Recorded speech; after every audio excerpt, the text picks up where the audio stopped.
Okay, class, now that we've all figured out this distance learning thing, let's actually get back to learning about disorders and where do they come from. All right, so the first thing I want you to do is what we would have done in class is answer this journal question. Discuss things good counsel could do to help improve the mental health of its students. So take a couple of minutes and answer this question on your reflection page that was emailed to you. Make sure you fit the needs of this command term, discuss. Make sure you underline your thesis. Give me at least 3 good reasons to support your thesis, the argument that you're making. And then whenever you're ready, you can hit go on the rest of this video and get into today's topic. Look at your wonderful journal answer. Okay, so our goal for today is we're going to look at the levels of analysis, the biology, the cognition, the sociocultural things, and use them to explain where do disorders come from, what causes them. And so we know all the different symptoms. Your projects that you've been working on is addressing the different 4 categories of affective, behavioral, cognition, somatic. So today, I'm just going to look at the causes of the 3 disorders your book looks at. All right. Within psychology, when we say the cause of a disorder, we're looking at the etiology of it. Right? We're trying to investigate where exactly is this coming from. Right? Do you carry a genetic predisposition for it? Because of the genes that you have, it causes a neurochemical imbalance. Or maybe you've experienced something that's actually changed the processing within your brain, and so now it's not producing enough of, or it's producing too much of a particular chemical your body needs. How have you been conditioned, your past experiences, and how did that alter your perception of the world, the way you think about the world, the way that you act and respond? Right? Or maybe it's the culture that you're from. Some values and norms of this society actually is putting you at greater risk for developing potential disorders. Your country charts, your country analysis that you've looked at, right? They're looking at cultural practices within those regions of the world, and is it putting these populations at a greater risk of psychological disorder? Right? So within clinical psychology, we could either use that medical model and just focus on the biology, or we could use the biopsychosocial model to look at all 3 and how they work together. So to start off, maybe I want to look at your biology. We know a lot of disorders, specifically anxiety, carry a strong genetic predisposition for it. Remember back to AP Psychology, the Minnesota twins study. Right? These twins that had been separated at birth and then found as adults and studied together. What we found is that those that carried an anxiety disorder, there was a very strong correlation that both twins had it. There was one case of twin girls when they were in their early teens, one diagnosed at 13, one diagnosed at late 14, early 15. They were both diagnosed with obsessive compulsive disorder. Their obsession was they were afraid that their house was going to burn down, and so their compulsion was they had to touch the stove 7 times in order to ensure that the stove wasn't going to burn down their house. Right? Very specific obsession, compulsion, diagnosed at the exact same age. Right? So maybe even though they were raised in different environments, those genetic predispositions were so strong that it manifested at about the same time with the exact same obsessions. Last year in AP Psychology, we talked about temperament and how there are some people that are just highly emotional, and that stays the same throughout life. Right? So those biological tendencies, those genetic predispositions, influence the likelihood of an individual coming down with a disorder. Right? So if we were going to look at the 3 disorders of depression, post-traumatic stress, and bulimia, we can't explain all of them by using the biological level of analysis.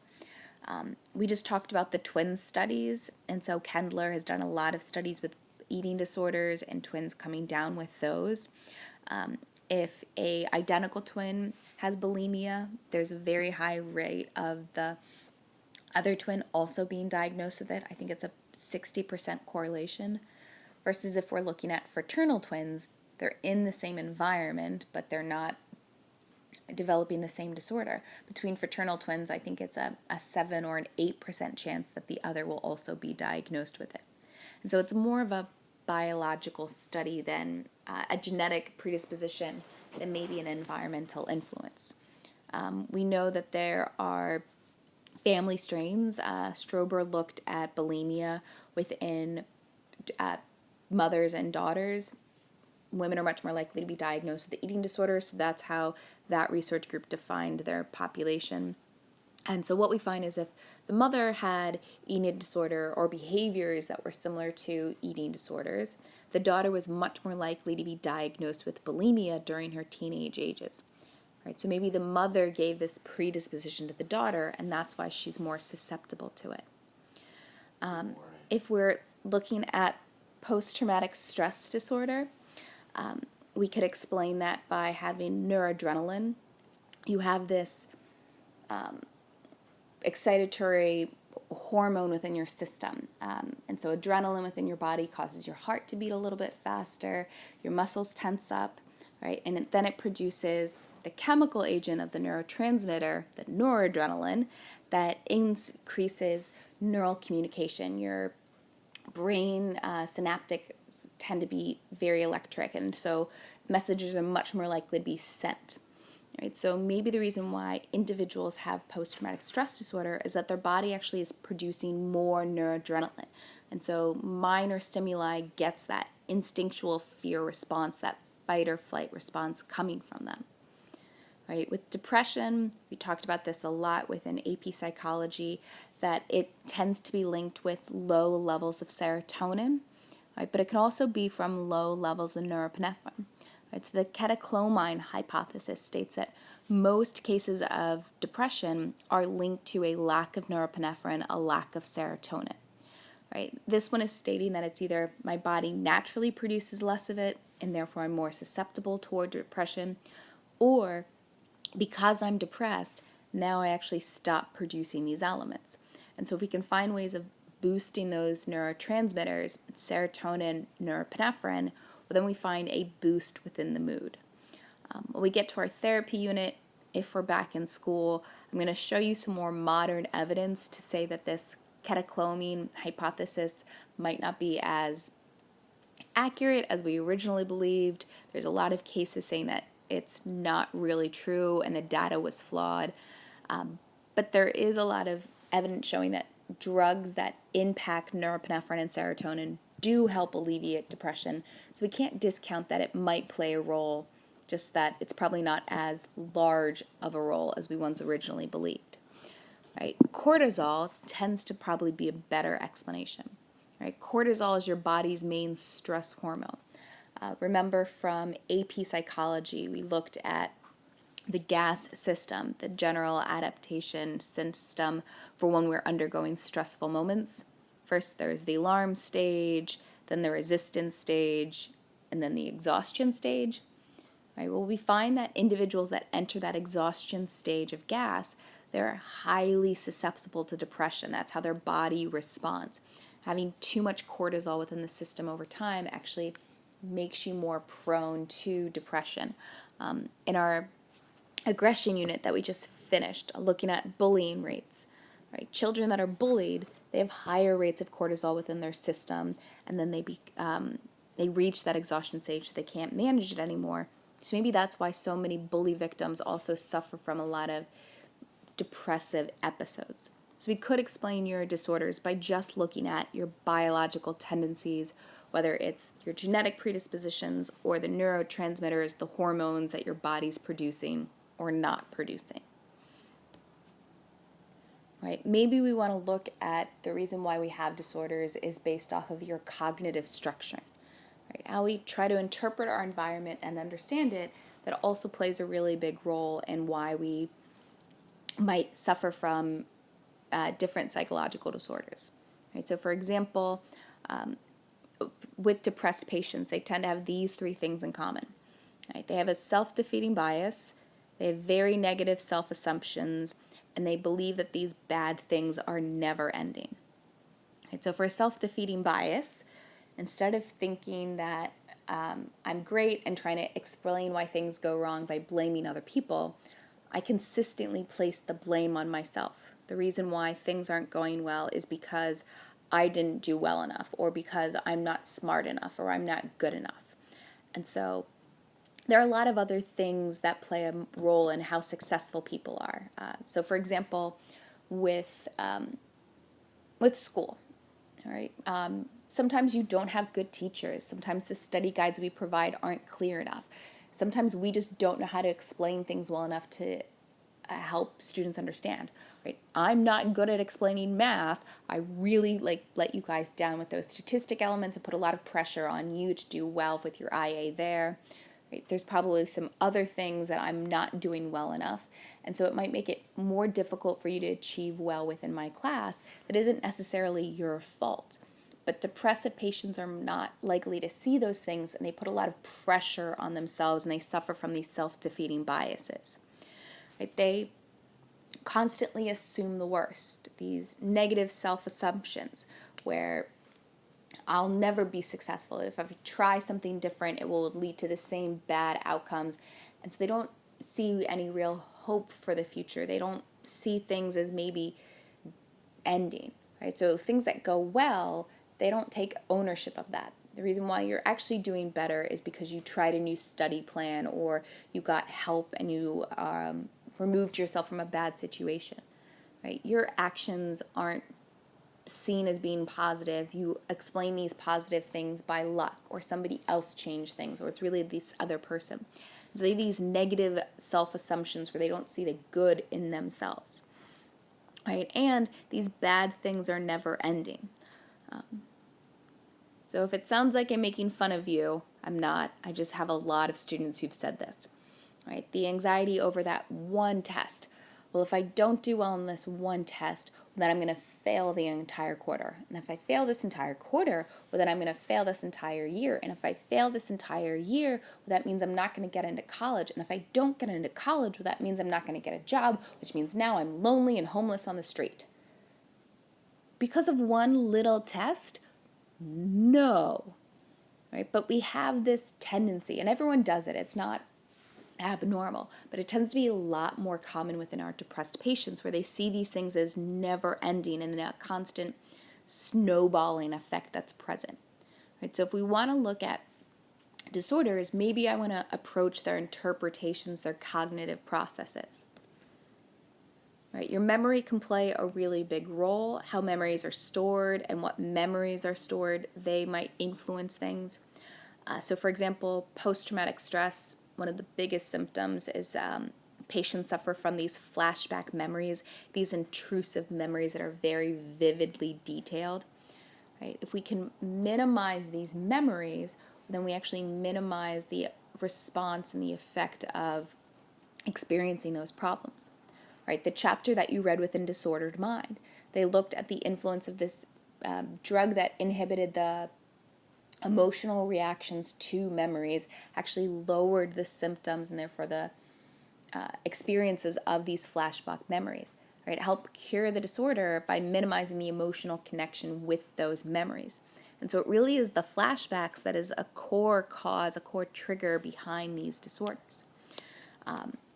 This is why some therapists, they might try flooding elements to habituate their clients to the anxiety-producing stimuli. Right? If you've,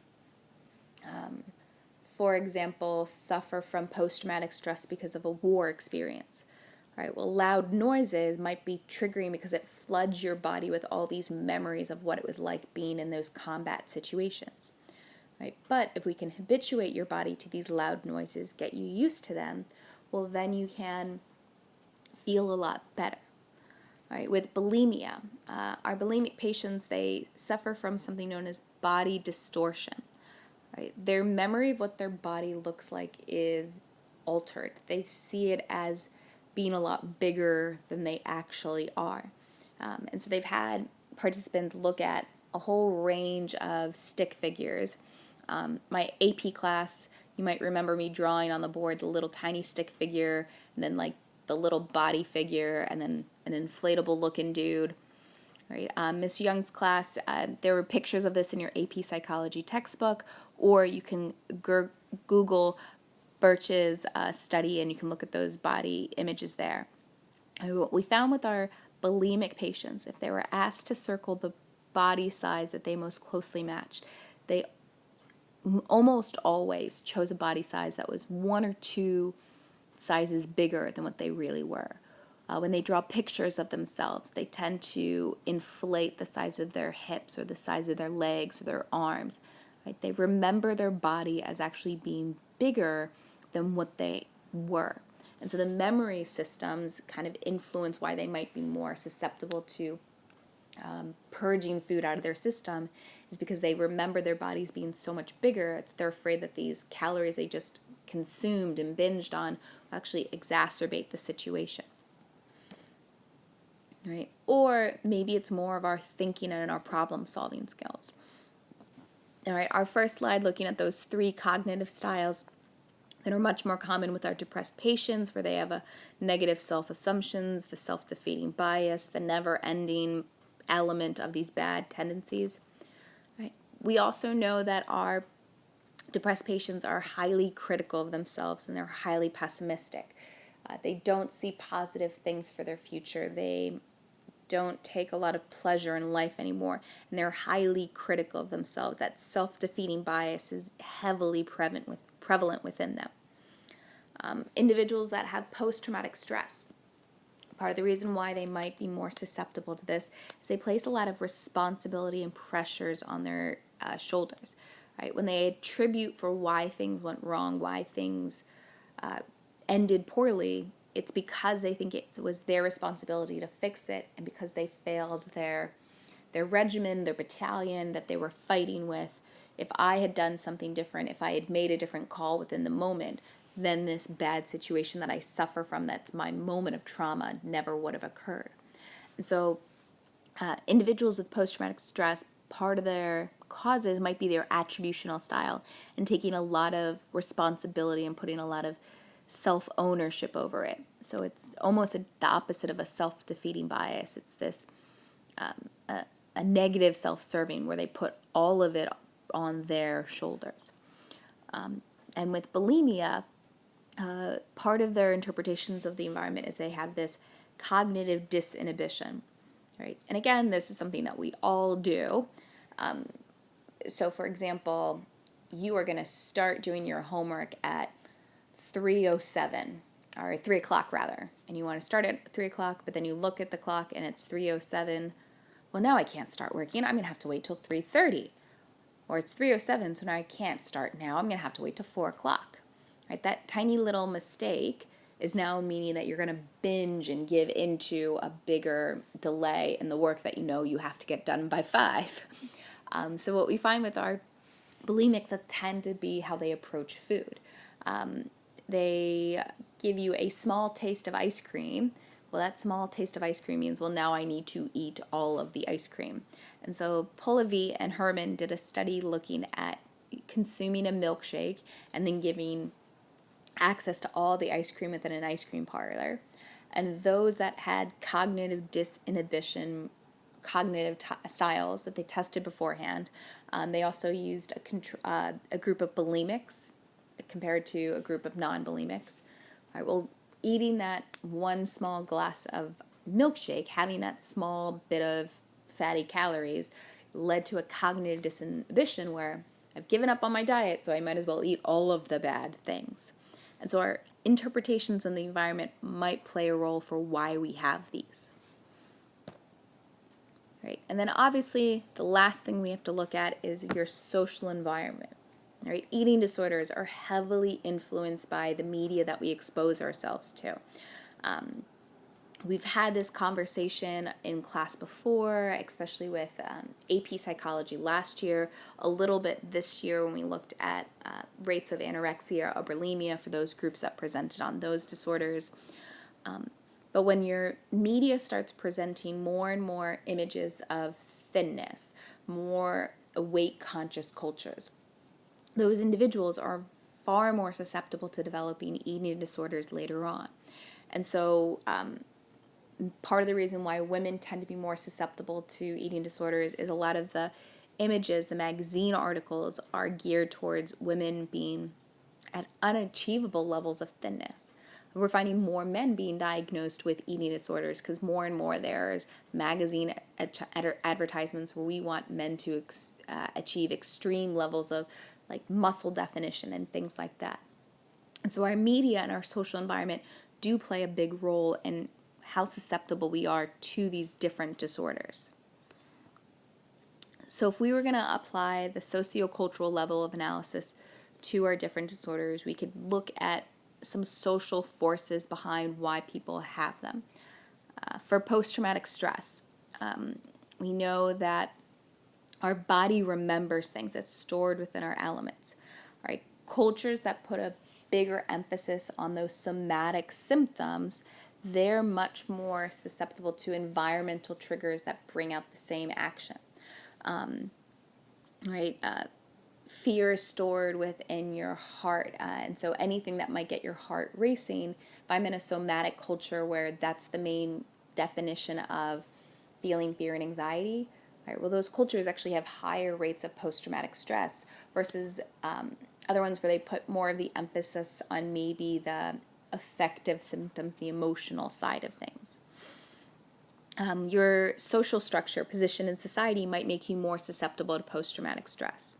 Women tend to be more susceptible to it.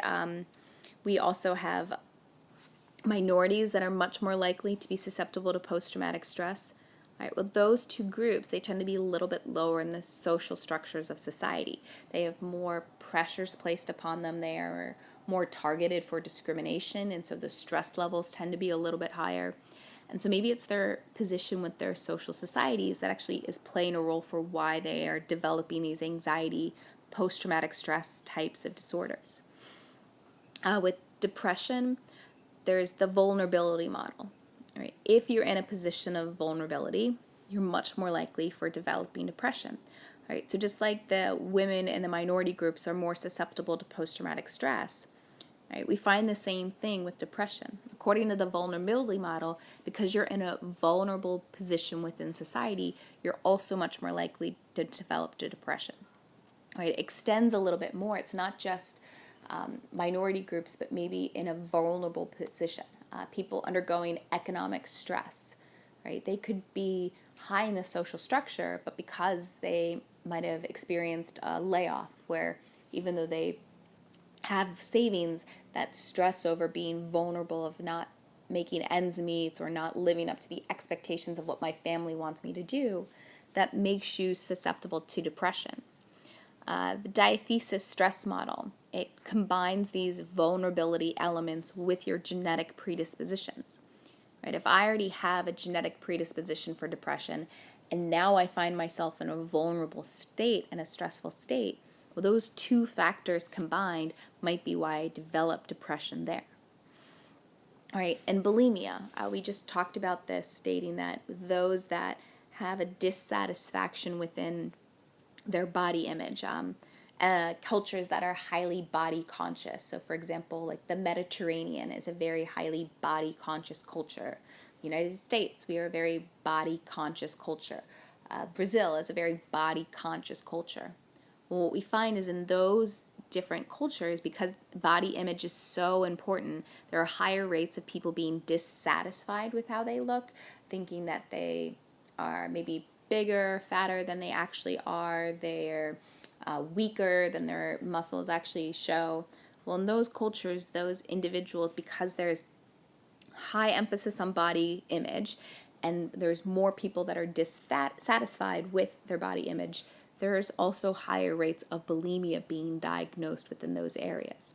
And so if we want to look at what might cause these three main disorders, we would have to look at what elements, what parts of their culture is influencing things.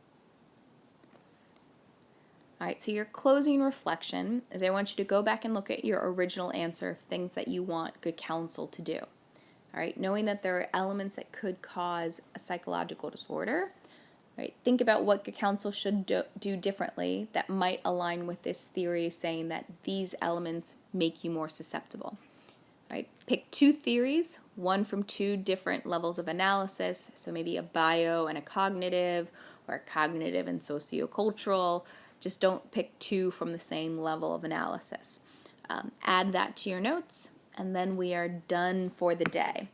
I will try and upload more audio lectures once I have time to get them done. But I hope you enjoyed today. And again, I will be online for Zoom. If you have any questions, come on by, or you can email me and I'll be at my laptop as well. All right, have a good day.